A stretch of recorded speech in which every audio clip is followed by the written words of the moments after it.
when I look at all the like politicians, I've been like taking a closer look now. Like sometimes I think I'm going crazy. Like I'm looking at them, like the women. I'm like, is that a man? Because I see like, and some of them I do see like that men, like that, almost like a, it look kind of male to me. But That's the problem that they've been working on from the time of Nefertiti. How do you make certain that the male part doesn't show on the outside? And how do you make that outside part most appealing, especially in a time when fashion changes? Mm-hmm.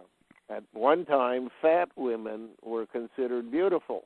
Yeah, they still are in other countries. Yeah. And today there is a vision of beauty that has been manufactured by magazines such as Playboy, and it doesn't matter what you used to think was beautiful. You're programmed to believe that this is beautiful. Yeah. And most of the women in Playboy magazine have been airbrushed to the point where what you're seeing is not quite what was there. Yeah, it's all like digital on the and even I think Hugh Hefner too. Because I heard he was actually related to George Bush. Yeah. And he was probably maybe bred for that too. Yeah. So if these women who are female on the outside and male on the inside, that means, because you said most men, they think sex in a sandwich, so they would think like that too. Yeah, that's why they are used basically for oral sex, because oral sex is by its very nature sex for pleasure rather than sex for procreation. So they basically make their way in life by offering the men they want to control the things they know that the male wants, which is sex for pleasure. So, but then you have to turn it around and say, what does this woman want? This woman wants security and sovereignty. Therefore, she's not a woman, because security and sovereignty is what the Neanderthaler wants. So men are asking for something and they think they're getting it, but in fact they're getting more than what they are asking for. What they're getting is control over themselves by Neanderthaler via woman. Not woman as we know them or think of them, but as woman spelled WEEMEN. In the PlayStations, there's a game called Wii, WII. I and E are interchangeable. So the symbology there is what you're getting is a PlayStation when you're getting one of these women.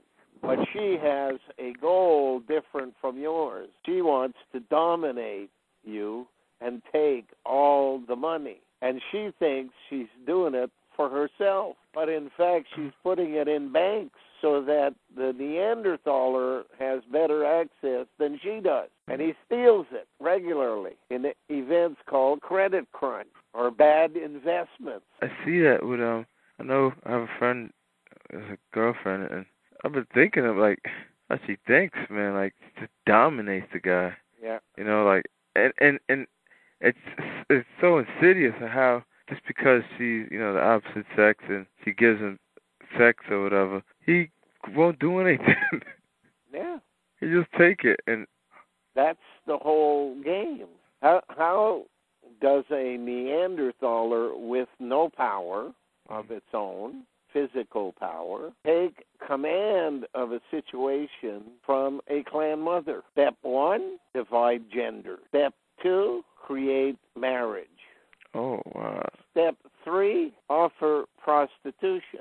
Step 4, merge them back again. Make the male part of the female again. And finally, insert yourself into the project and bring along your lettuce. Lettuce is just another word for tell us. The telephone must be merged into the final product too, so that it's not dependent upon the person to communicate by taking some direct action. It will just happen. The communications from the perfect slave will be constant. The cell phone will be living in its head. And as it sees things, the main computer sees them. Yeah. And as it hears things, the main computer hears it. So these so a genuine 100% woman, what would their thinking process be? Well, the original clan mother. The process was stay alive.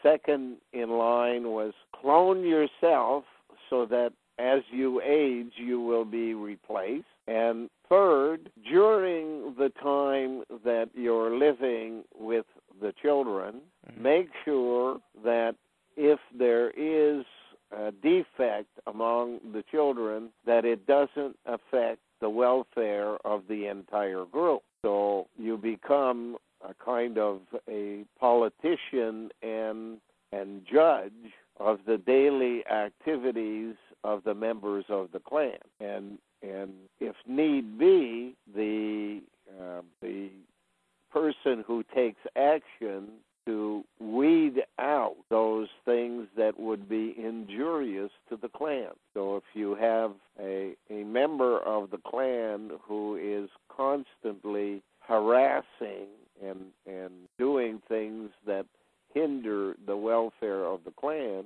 you take certain steps. First one is a light penalty. Second one is a heavier penalty. And third one is you're done. And that was, in clan mentality, banishment from the tribe. Usually banishment on 3 levels: banished for 2 weeks, banished for 2 years, and banished forever. Should you choose to return from your third banishment, the option is simple: death. That would have been the life of clan mother. But they polarized from the very beginning and made male and female. The Neanderthaler offered the female what she believed would be a helper, who would be task-specific and handle those things which she didn't really have all the time to do. But in fact, after the birth of the male, the female did not communicate to the Neanderthaler who had helped in this process her appreciation for the helpers she had received. She, in fact, used the helpers to be more powerful still. So the Neanderthaler felt a self of defeat. Yeah, and he wanted to control everything to fill in. Yeah. He decided to turn things around by turning the male against the female, saying, "What are you doing, you stupid asshole? You're bigger, you're stronger, you're faster, and you're putting up with this shit?" And at one point, males started to do things that put clan mother in her place, to the point where you have it all over the Islamic world, where a woman is something that lives inside a bag, and nobody can see it. Yeah. But they can open the bag and screw it so that they can have babies and then close the bag up again.